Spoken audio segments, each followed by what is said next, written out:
Hello everyone, welcome back to my channel. তোমরা দেখছো তনয়ার পাকশালা।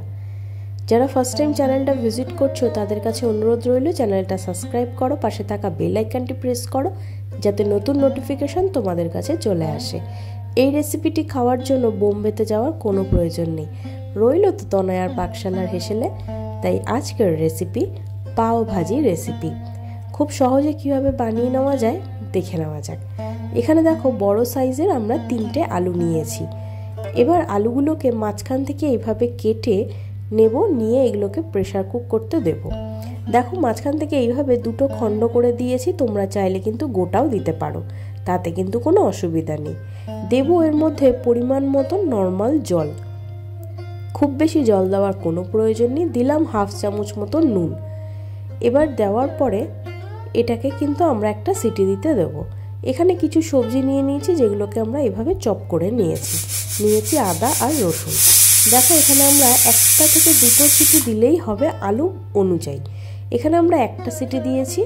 দেওয়ার পর দেখো আলু কিন্তু খুব সুন্দর সিদ্ধ হয়ে গিয়েছে এবং একটা কাঁটা চামচের সাহায্যে কিন্তু আমরা এগুলোকে খুব ভালো করে স্ম্যাশ করে নিয়েছি। এবার একটা কড়াই বসিয়ে নিলাম, যার মধ্যে দিয়ে দেবো পরিমাণ মতন সাদা তেল। এবার তেলটা খুব ভালো গরম হলে দিয়ে দেবো 1/2 চামচ মতন গোটা জিরে। জিরেটা যখন এই তেলের মধ্যে চড়বড় করে উঠবে তখন দিয়ে দেবো এর মধ্যে আমাদের সেই কেটে রাখা আদা রসুন কুচি এবং দিয়ে দেবো পেঁয়াজ কুচি। সম্পূর্ণটা দিয়ে কিন্তু খুব ভালো করে আমাদের একটু হালকা গোল্ডেন ব্রাউন কালার করে ভেজে নিতে হবে। এই সময় গ্যাসের ফ্লেমটাকে মিডিয়াম টু হাইতে রাখলেই যথেষ্ট, পুরো হাইতে দিয়ে করার কোনো প্রয়োজন নেই। দেখো নাড়িয়ে চাড়িয়ে যখন হালকা গোল্ডেন ব্রাউন কালার হবে তখন কুচিয়ে নেওয়া সেই টমেটোগুলোকে আমরা এখানে দিয়ে দেবো। ক্যাপসিকাম, যেটাকে আমরা এখানে প্রথমেই কুচিয়ে রেখেছিলাম, আর দেব পরিমাণ মতন কড়াইশুঁটি। সম্পূর্ণ সবজিগুলোকে দিয়ে খুব ভালো করে কিন্তু নাড়িয়ে চাড়িয়ে নিতে হবে। দেখো এখানে আমরা দিলাম পরিমাণ মতন হলুদের গুঁড়ো, দেব পরিমাণ মতন জিরের গুঁড়ো, দিলাম ধনের গুঁড়ো, আর সুন্দর একটা রঙের জন্য দেব কাশ্মীরি লঙ্কার গুঁড়ো। এখানে কিন্তু একটু লাল লাল রং হলে পাওভাজির কিন্তু যে আলুর স্টাফিংটা খুব ভালো লাগে খেতে এবং দেখতেও ভীষণ ভালো লাগে। স্ট্রিট ফুড দেখবে বেশিরভাগটা লাল হওয়ার জন্য আরও মনে হয় বেশি ভালো লাগে, তাই জন্য এখানে বেশ খানিকটা পরিমাণে কিন্তু কাশ্মীরি লঙ্কার গুঁড়োর প্রয়োজন আছে। দিলাম পরিমাণ মতন নুন, দিয়ে খুব ভালো করে এই মশলাটাকে আমাদের কষিয়ে নিতে হবে।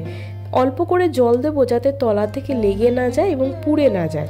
এবার দিয়ে আবারও খুব ভালো করে কিন্তু এইভাবে নাড়িয়ে চাড়িয়ে আমাদের মশলাটা সম্পূর্ণ কষিয়ে নিতে হবে যতক্ষণ না মশলা থেকে তেল ছাড়ছে। দেখো খুব সুন্দর একটা তেল ছাড়ছে। এখানে আমরা এভারেস্টের পাওভাজি মশলা ইউজ করেছি। তোমরা যদি চাও আর যদি তোমরা কমেন্টে জানাও যে তোমরা পাওভাজি মশলা দেখতে চাও, তাহলে হোমমেড আমি তোমাদের ভিডিও বানিয়ে দেব। দিলাম পরিমাণ মতন অল্প একটু চিনি। এবার সেই স্ম্যাশ করে রাখা আলু সিদ্ধটাকে আমরা এই মশলার মধ্যে দিয়ে দেবো। সম্পূর্ণটা দিয়ে খুব ভালো করে কিন্তু একটু কষিয়ে নিতে হবে। এই সময় গ্যাসের ফ্লেমটা মিডিয়াম টু লোতে রেখেই করার চেষ্টা করো, নইলে আলুটা কিন্তু কড়াইতে লেগে গিয়ে নষ্ট হয়ে যাওয়ার চান্স থাকবে। দিলাম এবার পরিমাণ মতন গরম জল। এখানে ঠান্ডা জল কিন্তু দিও না, তাহলে তার স্বাদ কিন্তু একদম ব্যালেন্স হারিয়ে যাবে। এবার এটাকে একটুখানি ভালো করে নাড়িয়ে নিতে হবে। পাওভাজির যে আলুর তরকারিটা থাকে এটা কিন্তু হালকা একটু থকথকে মতন হয়। ঠিক এরকম পর্যায়েতে যখন চলে আসবে তখন দিয়ে দেবো ওপর থেকে কিছু কেটে রাখা ধনে পাতা, যেটা দিলে কিন্তু খুব সুন্দর একটা গন্ধ আসে। দেখো আবারও ভালো করে কিন্তু এইভাবে নাড়িয়ে চাড়িয়ে নিতে হবে। আসল কিন্তু এর মধ্যে যদি বলো এই ডিশের, সেটা হচ্ছে এই বাটারটা। এই হলো এই ডিশের সবথেকে বড় শোস্টপার। এবার দিয়ে দিলাম লেবুর রস। এখানে আমরা 1/2 লেবুর রস ইউজ করেছি। এখানে খুব বেশি লেবুর রস কিন্তু দেওয়ার কোনো প্রয়োজন নেই। লেবুর রসটা দিয়ে কিন্তু আমরা আর জাল দেব না, তাহলে তিতো হয়ে যাবে। তাই জন্য একটু ভালো করে নাড়িয়ে চাড়িয়ে সাইড করে রেখে দেবো। ততক্ষণে পাওভাজির যে পাউরুটিগুলো আছে সেগুলোকে, এই বানগুলোকে কিন্তু আমাদের এইভাবে কেটে নিতে হবে, নইলে আমরা খুব ভালো করে কিন্তু ছেঁকতে পারবো না। দেখো এবার এখানে আমরা যে ফ্রাইং প্যানটা নিয়েছি সেই ফ্রাইং প্যানের মধ্যে দিয়ে দেবো পরিমাণ মতন বাটার। এখানে সাদা তেল দেওয়ার কোনো প্রয়োজন নেই। বাটারের মধ্যে দিয়ে দিলাম 1 চামচ মতন পাওভাজি মশলা। এবার এটাকে খুব ভালো করে এভাবে ছড়িয়ে একটুখানি নাড়িয়ে নেব। খুব সাবধানতা অবলম্বন করো যাতে মশলাটা জ্বলে না যায়, তার জন্য গ্যাসের ফ্লেমটাকে একদম লোতে রেখেই করতে হবে। এবার বানটাকে এইভাবে খুলে আমাদেরকে সেঁকে নিতে হবে এই মশলার মধ্যে। দেখো এপিট ওপিট করে কিন্তু খুব সুন্দর করে আমরা সেঁকে নিয়েছি। এই পাশটা হয়ে গিয়েছে। এবার বানটার অপোজিট সাইডটাও আমরা ঠিক এইভাবে দেখো একটু ক্রাঞ্চি ক্রাঞ্চি করে ভেজে নেব, তাতে খেতে কিন্তু বেশ ভালো লাগে। চলো প্লেটিংটা করে নিলাম এরকম একটা 3টে খোপ করে নেওয়া পাত্র, যার মধ্যে এক সাইডে দিলাম আমরা পাওভাজির পাউরুটি আর এক সাইডে দিলাম এই তরকারিটা।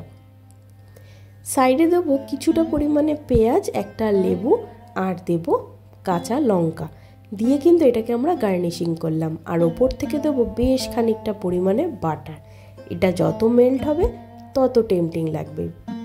ভিডিওটা ভালো লাগলে কিন্তু অবশ্যই একবার রেসিপিটি বানাও, বাড়ির লোককে খাওয়াও। দেখা হচ্ছে আরও একটা নতুন রেসিপির সাথে। কেমন লাগলো কমেন্ট সেকশানে জানাও।